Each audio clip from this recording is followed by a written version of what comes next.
Hi friends, welcome back. Inside story of Pak nuclear radiation. ये क्या, किराना hills, BrahMos, operation सिंदूर। तो चलो देखते हैं, वीडियो शुरू करते हैं। वीडियो शुरू करने से पहले अगर आप चैनल पर नए हो और आपने अभी तक सब्सक्राइब नहीं किया तो जल्दी से पहले सब्सक्राइब के बटन और बेल आइकन को क्लिक कर लो ताकि आपको हमारे सारे न्यू वीडियोस के नोटिफिकेशन मिल जाए जैसे हम अपलोड करें। अगर आपको वीडियो पसंद आता है प्लीज लाइक एंड शेयर। चलिए शुरू करते हैं। मैं सच बताऊं, मुझे अभी तक दिमाग में मेरे को समझ नहीं आ रही कि हमने सीज फायर के लिए एग्री को किया, और अगर ये रीजन है तो समझ में आता है, पर अगर ये नहीं है रीजन तो मैं तो अभी तक नहीं समझ पा रही कि हमने सीज फायर क्यों किया। क्योंकि मैं मान ही नहीं सकती कि मोदी जी इस टाइम पे ऐसे सीज फायर कर देंगे। कोई बहुत बड़ी बात हुई होगी जिसकी वजह से मोदी जी ने उसको एग्री किया है, और जहां तक लग रहा है यही एक रीजन मेरे समझ में आ पा रहा है कि जिस वजह से सीज फायर के लिए एग्री हुआ इंडिया।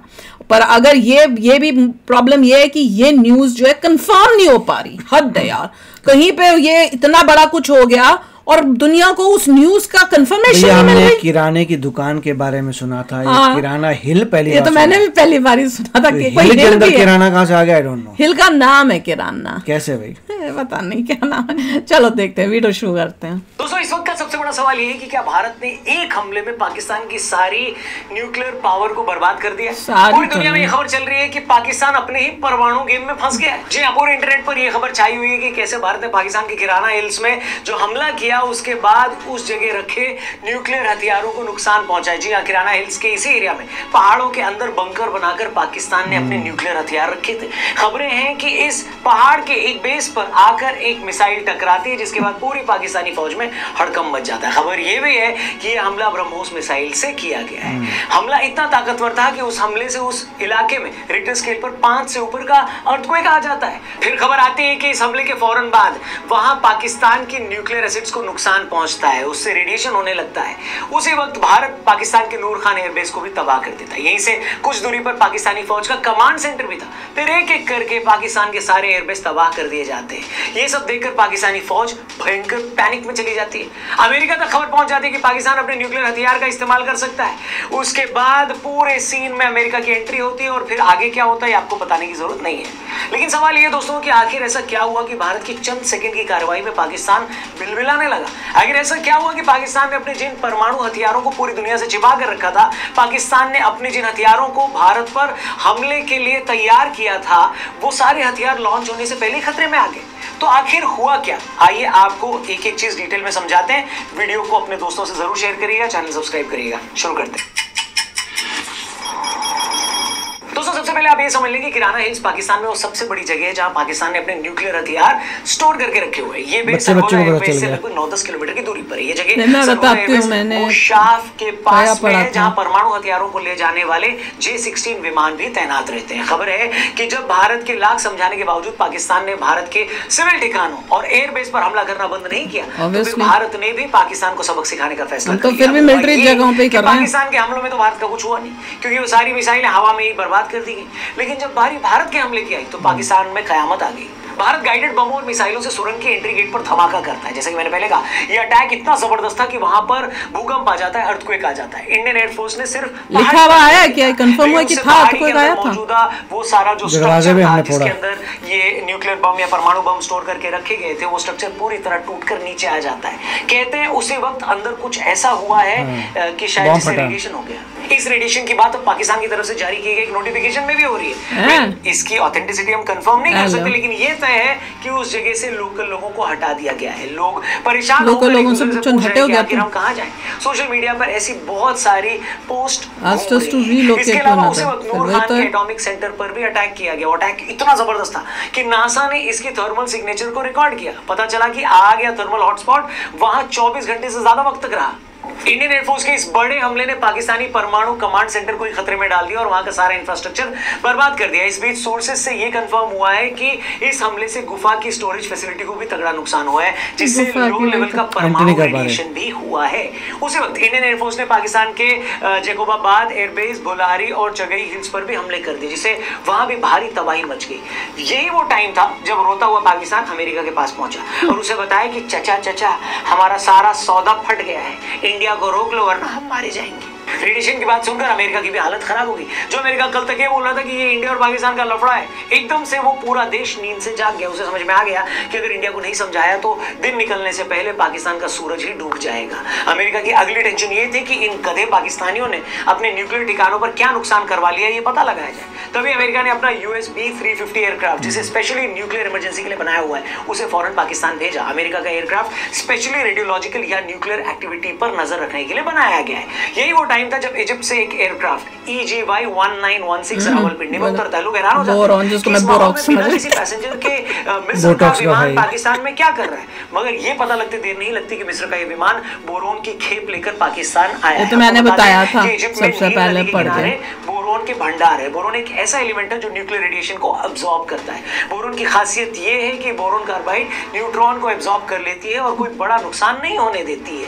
अब जैसे ये सारी खबरें आई सामने तो दुनिया के लोगों को समझने में देर नहीं लगी कि एक गधे पाकिस्तान ने अपने न्यूक्लियर एसेट्स बर्बाद करवा लिए हैं। ये सब देखकर यूएस के डिपार्टमेंट ऑफ एनर्जी के एक रिटायर्ड ऑफिसर ने कहा कि ये अपने आप में इस बात का प्रूफ है कि पाकिस्तान के न्यूक्लियर हथियार अब बेकार हो गए और अमेरिका का विमान इन्हीं हथियारों को सेफ जगह पर डंप करने जा रहा है। अमेरिका का जहाज का वहां जाना खराब कर दिए ना उनके को, का वहां लाया जाना और जगह खराब कर दो, सारे न्यूक्लियर वेपन जीरो कर दो, डीन्यूक्लियराइज कर दो उनको। अपने आप में सब कुछ साबित करने के लिए काफी है कि आखिर वहां हुआ क्या। अभी तक जो मैंने आपको थ्योरी बताई है लगभग पूरा इंटरनेट इसी से भरा पड़ा है। जाहिर है कल जब डीजीएमओ की पीसी प्रेस कॉन्फ्रेंस हुई थी तो भारत के एयर मार्शल ने इस बात से डिनाई किया कि हमने किराना हिल्स पर कोई अटैक नहीं किया, लेकिन एक्सपर्ट्स का कहना है कि इस तरह की बातें पब्लिकली मानी नहीं जाती। लेकिन अगर सच में ऐसा हुआ है तो भारत दुनिया का ऐसा पहला देश बन गया है जिसने एक न्यूक्लियर देश के अंदर घुसकर उसके न्यूक्लियर बमों को ही बर्बाद कर दिया। और अगर ये सब सच है, जो कि साफ साफ लगता भी है, तो पाकिस्तान की इससे बड़ी बेइज्जती और कुछ नहीं हो सकती। दोस्तों आप सोच कर देखिए, जिस न्यूक्लियर बम की धमकी पाकिस्तान भारत को पिछले 27 सालों से दे रहा था, जिस न्यूक्लियर ब्लैकमेलिंग के चलते भारत में न जाने कितने बम धमाके हुए, पीओके लेके करते हैं ना, पीओके ले लेते के बाद भी पाकिस्तान पर कोई हमला नहीं किया गया। आखिर मारते ही नहीं अभी। ये छपरी मुल्क, ये भिखारियों का सरताज अपने उन्हीं न्यूक्लियर बमों को नहीं बचा पाया मतलब। और उसकी हालत ये है ना भाई कि उसके ही न्यूक्लियर बमों की वजह से अब उसके ही देश के लोगों पर जान पर बनाई है। उन्होंने अपना घर छोड़ दिया वहां पर उस एरिया में जो लोग रहते थे। कितने डिस्टेंस का किया ना रेडियस में इवैक्यूएट, पाकिस्तान के लोग उससे पता चला कितनी इंटेंसिटी है। कभी उस जगह पर कोई उगाई चीज न खा पाए, कभी उस जगह में दोबारा रहने न जा पाए। जैसा कि कहते हैं ना बंदर के हाथ में उस्तरा लगना, इस कहावत का इससे बड़ा एग्जांपल और क्या होगा। ये फटीचर मुल्क हमें 27-28 सालों से न्यूक्लियर की धौंस दे रहा था और इन चौथी फेलों को ये भी नहीं पता था कि चचा अपने न्यूक्लियर बम से तुम दूसरों को बाद में मार लेना, पहले ये तो पक्का कर लो कि अपने इन बमों को बचाना कैसे। दोस्तों आज मैं डंके की चोट पर कहता हूं, प्लीज बुरा ना मानना, लेकिन सिर्फ इन 4 दिनों में साबित हो गया कि पाकिस्तानी फौज से बड़ी नपुंसक कौम पूरी दुनिया में कोई नहीं है। ये इतने फट्टू हैं कि भारत से कभी सीधी लड़ाई लड़ ही नहीं सकते। आज से पहले 4-4 जंगों में जूते खाए थे, फिर डर गए तो पीछे से आतंकी हमले करवाने लगे, और इस बार जब हमने सीधा हमला किया तो हर दिन जलील हुए, बेइज्जत हुए, बेआबरू हुए और हर रोज कूटे गए। न ये हमारी फौज के हाथों अपने आतंकियों के अड्डे बचा पाए, न ये फट्टू हमारे हाथों अपने एयरबेस बचा पाए, और जिन परमाणु हथियारों के दम पर ये सारी जिंदगी उछल रहे थे, हमारी फौज ने सिर्फ 1 मिनट में उसकी हवा निकाल दी। अब समझ में आया पहलगाम हमले के बाद मोदी जी ने क्यों कहा था कि मिट्टी में मिला देंगे। भारत ने पाकिस्तान के जिस जिस ठिकाने पर हमला किया है वो मिट्टी में न मिला हो तो मुझे बताना। सब एकदम सफाचट कर दिया हमारी फौज ने। अब समझ में आया मोदी जी क्यों कह रहे थे कि हमारी प्लानिंग बहुत आगे की है। मतलब प्लानिंग ये थी कि जिस न्यूक्लियर बम की धौंस पर ये भिखारी फुदक रहे थे, इनका वो झुंझुना ही तोड़ डाला।